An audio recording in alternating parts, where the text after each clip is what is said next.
Bismillahirrahmanirrahim. Assalamualaikum warahmatullahi wabarakatuh.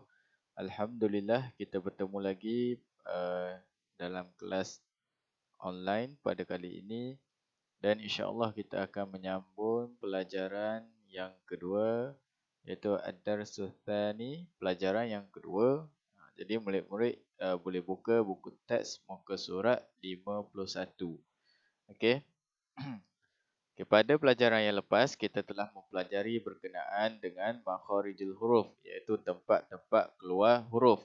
Hari ini adalah berkaitan dengan tajuk sifatul huruf, yakni sifat-sifat huruf. Okay?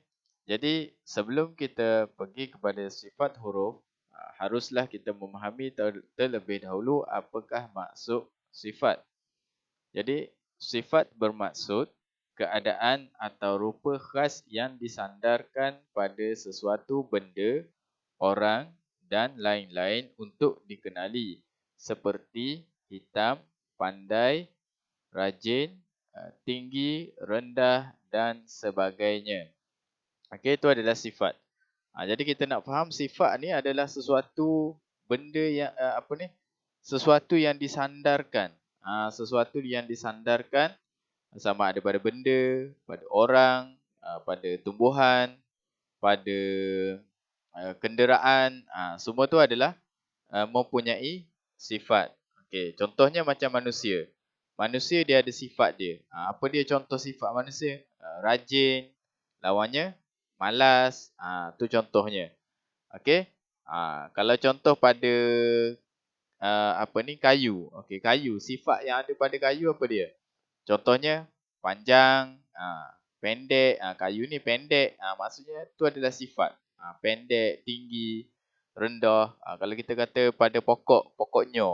Pokoknya, sifat pokoknya apa? Ada pokoknya yang tinggi. Okey, tinggi tu adalah sifat. Benda yang disandarkan pada sesuatu. Okey. Baik, tu adalah sifat. Jadi huruf-huruf hijaiyah ni mempunyai sifat. Dia ada sifat je. Jenis huruf ni apa dia sifat dia? Dia ada sifat dia. Masing-masing huruf hijaiyah yang 28 huruf itu mempunyai sifat masing-masing. Okey, baik. Lil huruf 17 sifat. Okey, 10 minha laha dhiddu wa 7 la dhiddun laha as-sifat allati laha dhiddu. Okey, huruf hijaiyah mempunyai 17 sifat. 17. Mempunyai 17 sifat. Okey. 10 daripadanya 10 daripadanya mempunyai sifat berlawanan dan 7 daripadanya sifat tidak berlawanan. Okey, harus difaham situ. Keseluruhan sifat bagi huruf hijaiyah mempunyai 17 sifat. Nanti kita tengok apakah 17 sifat tu. Okey, daripada 17 ni 10 daripadanya mempunyai sifat berlawanan. Dia berlawanan. Berlawanan ni maksudnya hitam lawannya putih, kuat lawannya lemah. Tu berlawanan. Jadi 10 daripadanya tu adalah sifat berlawanan dan baki 7 lagi adalah sifat yang tidak ada lawan. Dia tidak berlawanan. Okey, baik. Jadi keseluruhannya ada 10. Keseluruhan sifat adalah 17 sifat. Okey.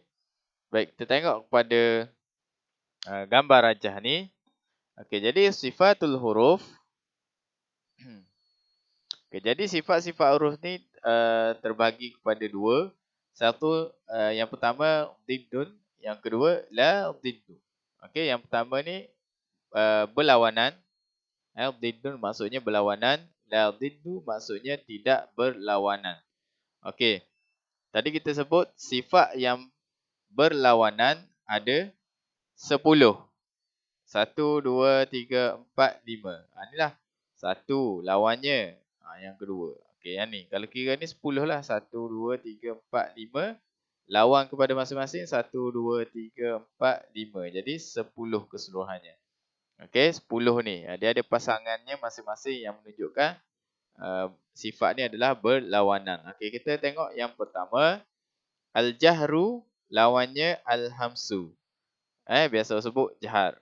Jahar lawannya hamas. Al-jahru lawannya adalah al-hamsu. Okey. Yang kedua, asyiddah. Lawannya ar-rakhawah wat tawassut. Okey. Yang ketiga, al-isti'la. Lawannya adalah al-istifal. Yang keempat, al-itbaq. Lawannya al-infitah. Dan yang kelima, al-idlaq. Lawannya al-ismat. Okey. Jadi masing-masing ada lawannya. Jadi 10 lah. 1, 2, 3, 4, 5. Campur dengan lawannya masing-masing. 1, 2, 3, 4, 5. Jadi 5 campur 5 adalah 10.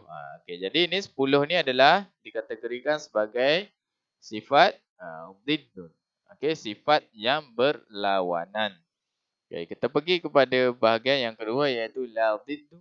Iaitu sifat yang tidak berlawanan. Ada berapa tadi? Ada 7 sifat yang tidak ada lawannya. Tengok dia duduk satu-satu tak ada lawan. Kat sini ada lawannya. Ada lawan masing-masing. Yang ni tidak berlawanan. Okey, yang pertama sifat yang tidak berlawanan as-safir. Yang kedua al-qalqalah. Tertinggal qaf satu lagi. Okey. Al-qalqalah. Okey, yang kedua al-qalqalah.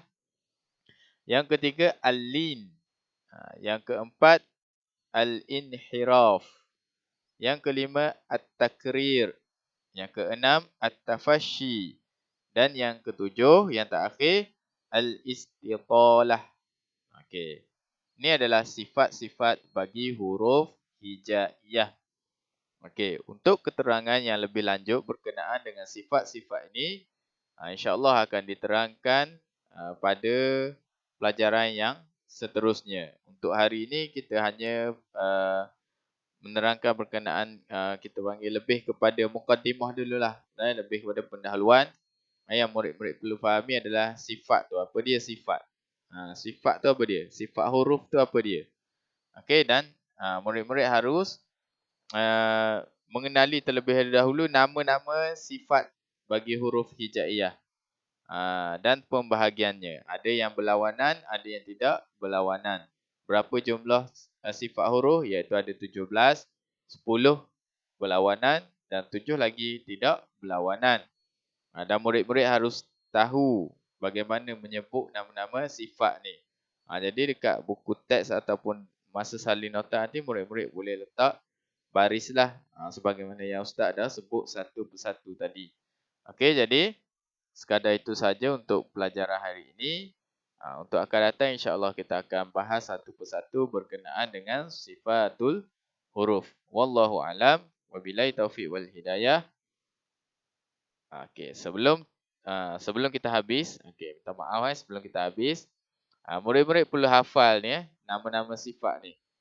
Mana sifat yang berlawanan, mana sifat yang tidak berlawanan. Harus hafal namanya dan cara sebut yang betul lah. Okey, cara sebut yang betul setiap sifat-sifat huruf. Okey, itu saja. Wabillahi taufiq wal hidayah. Assalamualaikum warahmatullahi wabarakatuh.